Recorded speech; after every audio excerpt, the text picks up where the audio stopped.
Hi, my name is Trick and welcome back to Feedism Matters. Today I'm going to be making a follow-up to my last video um, regarding my feedism research as I work towards my thesis. I probably have enough to write maybe 4 hours of content.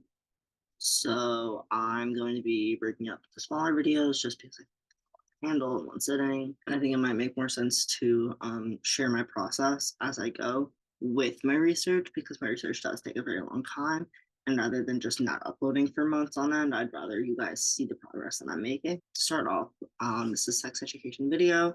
Therefore, it is not intended to be 18 plus content, but this likely will get age restricted because I will be talking about some mature themes. And if you're not in the mood to hear about mature themes, please click this video. Also, there are topics regarding sexual assault and sexual abuse. So I just wanted to put that trigger warning there before I get into the real meat and potatoes of the video. This is a second part to my first video, which will be linked in the description below. Before reviewing the other literature that I've read, I've wanted to share one of my own misconceptions about fetishism that I'm still trying to personally unlearn. As a fetus who struggles with food insecurity, I sometimes feel like a bad feeder because I can hardly afford to feed myself, never mind my feedie. However, with the help of my feedie, I am learning that there's a lot more to being a good feeder than being able to afford food. Things like encouraging your partner to eat, putting an extra effort to make special meals together, baking little treats for them, helping them find clothes that fit, and standing up for them both when they're there and when they're absent are all helpful things that you can do to help your feedie that aren't necessarily financially. You can also work on learning your own fat phobia. It also works the other way around too. Even if you can't necessarily afford food, you're still a good feedie. Be kind to yourself. Even if you cannot afford food, you're still a good feedie. Being kind to yourself and loving yourself are the most important parts of this kink and subculture to me. And I personally believe that everyone deserves to be able to eat until they're full and pass that if they want. Everyone deserves to eat and love themselves and their body. Everyone deserves to have nutritious food that's accessible and affordable. Food and healthy food at that are human rights. Now that I've got that little tangent out of the way, I want to explore some other academic literature that exists around fetishism and my reflections on it as a fetus myself. I would like to start by looking over an article published in Dimension magazine by user Chubboys, aka Percy, who uses he, they pronouns. The article was posted to the Dimension magazine's website on November 29th, 2022. Percy posted an informal analysis of feudalism, eating, weight gain, and pleasure by Kathy Charles and Michael Pawlowski, titled Beauty is in the Eye of the Beholder, a fetus book review. I'm in the process of reading feudalism, eating, weight gain, and pleasure myself, which I think it deserves its own video, as it is 112 pages long. For the purposes of this video, I only will be reflecting on Percy's analysis of Charles and Pawlowski's work, as I will be reflecting on the entire book in a later video. Percy writes, in all honesty, it was fascinating to read about the fetus community through the eyes of a sympathetic outsider, though to her credit, Charles remains fairly impartial for the sake of professionalism and academic objectivity. He praises Charles for doing a good job of staying in her lane medically and not speaking over or chiding medical professionals while also making some really good points. However, they also critique the work as it does not discuss elements such as race, gender, and the categories for other such demographics. Percy wishes that Charles and Pawlowski included a paragraph or two about the differences between subcutaneous fat, which is visible in the person's body, and visceral fat, which is not visible and surrounds the organs of a person's body. Doctors and scientists are starting to believe that the presence of subcutaneous fat is not only has few to no health-based repercussions, but can actually be much more beneficial than not to have in the long run. Percy also states that, then again, perhaps a broad new subject is barely in the same ballpark as fetishism, and it would be difficult to justify discussing it in a strictly fetist-oriented academic study. According to the Cleveland Clinic, visceral fat is fat that lies deep within your abdominal organs and can't be seen from the outside. It surrounds your stomach, liver, intestines, and other important organs.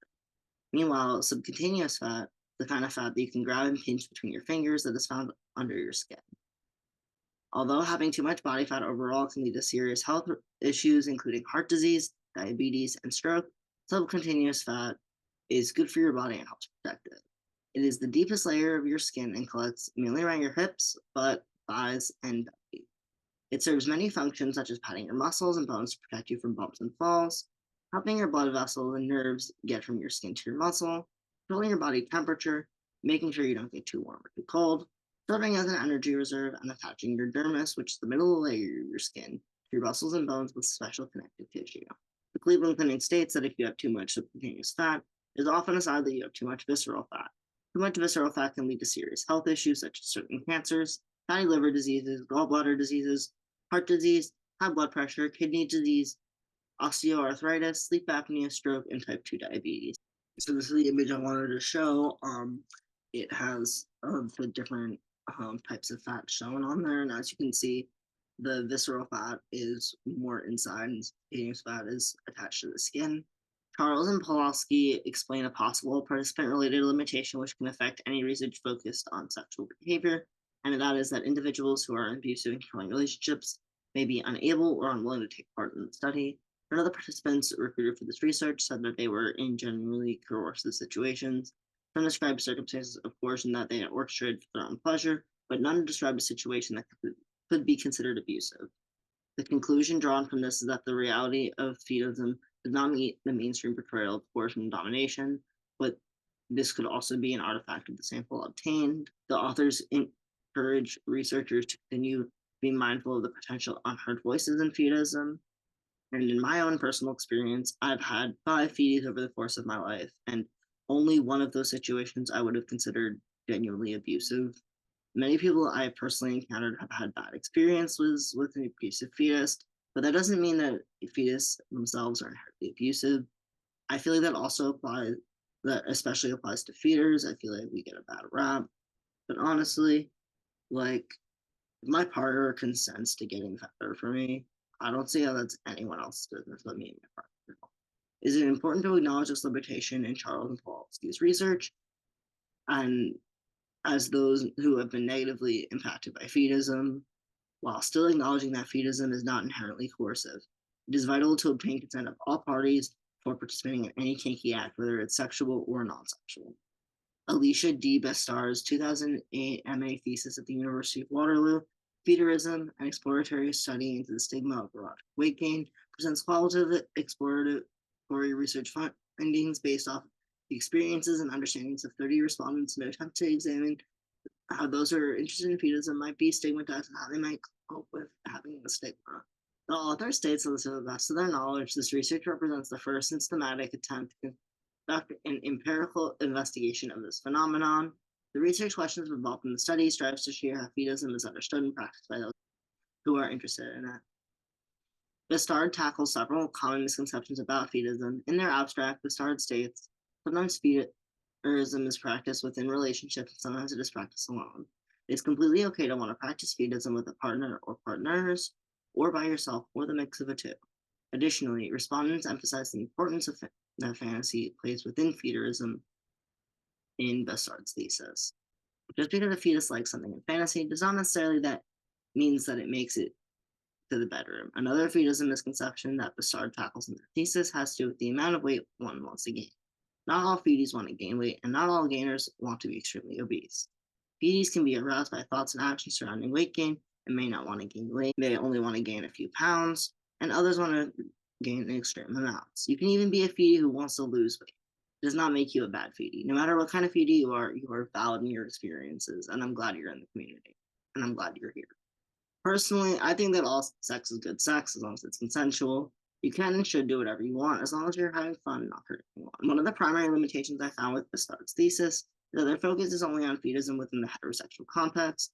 This decision was based on the manageability and time of the author, but is a potential limitation that I wanted to mention nonetheless. On his blog, Sex and Psychology, Lee Miller utilizes data from his book, Tell Me What You Want, to see how common feedism is, or at least how common fantasies about being a feeder are. The article reads, the basis of the book was a survey of 4,175 Americans who were asked extensive questions about their sexual fantasies, including whether they have ever fantasized about feeding someone else. The results were pretty similar across both gender and sexual orientation. 13 to 19% of participants have reported fantasizing about this before, with heterosexual women being the least likely to have done so, and gay men being the most likely. However, no more than 2% of any gender or sexuality group said that they have feeder fantasies often. I personally would argue that Lee Miller's hypothesis of BDSM and feedism going hand in hand inherently as not accurate. While you can absolutely participate in feedism and BDSM, you can also participate in feedism and not BDSM, or vice versa. While feedism and BDSM can absolutely go hand in hand, they can also be great on their own, and you don't necessarily have to do both. Additionally, as someone who is in the BDSM community as well, I do not think it's fair to say that there are usually elements of power, control, or humiliation in either of these cases. All participating parties should have full control and power over the situation, especially the ability to revoke consent at any time. Additionally, humiliation should only be incorporated into scenes in which those being humiliated explicitly and enthusiastically consented to it beforehand. There is nothing inherently humiliating about feudism or BDSM in general. Also, I think part of this makes me so upset is because there's nothing humiliating about being fat in general. So why is there something humiliating about being defeatism? That's kind of fucking stupid. Lane Miller's research also included going back to the tell me what you want data set to see how feeder fantasies were correlated with other aspects of people's sexual fantasies. He found that people who fantasized about being feeders reported that the partners in their sexual fantasies tended to weigh more, which supports the ideas that feeders tend to be attracted to fat in general. Second, those who fantasized about being feeders reported more BDSM fantasies of almost every single type, but especially fatness about sadism, dominance, bondage, and discipline, which, as I previously stated, they're not mutually exclusive, but it does seem that those who are interested in feudism tend to be interested in BDSM as well. Because of these reasons, Lane Miller concludes that rather than just one of these explanations being correct, perhaps they all are to some degree. Lane Miller's blog also features an article co-written by Emily Mendelsohn called Are Neurodivergent People More Likely to Be Kinky? On the relation between neurodivergency and kink and what that means for our understanding of human sexuality. The article reads, some individuals who frequent kink and BDSM spaces have observed that they meet more individuals who are neurodivergent than in other social settings. Scholarly research on the relationship between neurodivergence and practicing kink has recently begun to emerge, offering insight on how these traits are related and how they can complement one another. The authors explain that individuals who are neurodivergent have brains that process and understand concepts in ways that are outside of what is understood to be typical in social settings. These differences may be in ways of learning, perceiving the environment, and operationalizing social cues. Simply put, neurodivergent individuals are people whose brain differences affect how their brains work. Individuals who experience typical cognitive processes are sequentially referred to as neurotypical. Although neurodivergent is a very broad umbrella term, two of the most common manifestations of neurodivergence are autism and ADHD, which are conditions that much of the current research about kink and BDSM focuses on.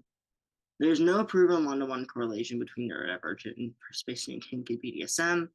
Rather, there appears to be an overrepresentation of these neurodivergent individuals in kinky spaces as compared to the estimates of these characteristics within the overall population, according to Lane Miller and Allison. One hypothesized reasoning for this in the case of autistic individuals is the association with intense sensory input that is desirable as part of kink practices. For example, BDSM activities may aid in reducing sensory overload in autistic adults, the use of blindfolds and earplugs, or practicing kink in a dark dungeon setting. Although these are things that are not my personal cup of tea, I can see how other autistic adults have that experience. One of my interviews with River from my Autism is Everywhere series explains the sensory aspects of sexual experiences, which I will link in the description below. I think that's also a really interesting watch, and you should check it out. As Lane Miller and Mendelsohn explain, researchers also indicated that the explicit and literal language that structures BDSM and kink practices is appealing to some autistic individuals who may seek this form of communication within interpersonal relationships. For example, explicit delineations of power dynamics, expectations of sexual or non-sexual pleasure, and clear and direct consent practices are embedded within kink community.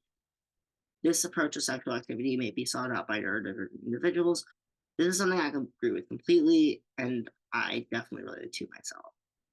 The authors also state that kink and BDSM spaces may also provide a social community for neurodivergent individuals who may have difficulty socializing in other environments. And I've definitely found my own little community online of autistic queer fetus, and I love them all very dearly. And hopefully, I can start getting more attention from other people who are well known in the fetus community and in fetism research, and get some interviews going because I think it's really cool to talk to other queer fetists, especially other autistic queer fetists. The associations between neurodivergence and participation in kink/BDSM may be unsurprising given the well-documented relationships between neurodivergence and queerness. and queerness with kink and BDSM. However, further research about the association is likely to provide important insights about human sexuality, such as how we understand pleasure sensations and the most effective forms of sexual communication. In my personal autistic experience, I find that fat is just a good texture overall. There's nothing better than laying down on my partner's fat bellies before bed or playing with their fat because it feels soft and good. I also find myself very passionate about this topic as it's one of my special interests, which definitely relates to my autism. That being said, I would love to hear from others in both the autistic and feedism community and their experiences on the topic. Anyway, with that being said, I think I'm going to leave the video off here. To see you guys in the next one. Have a great day. I hope you enjoy.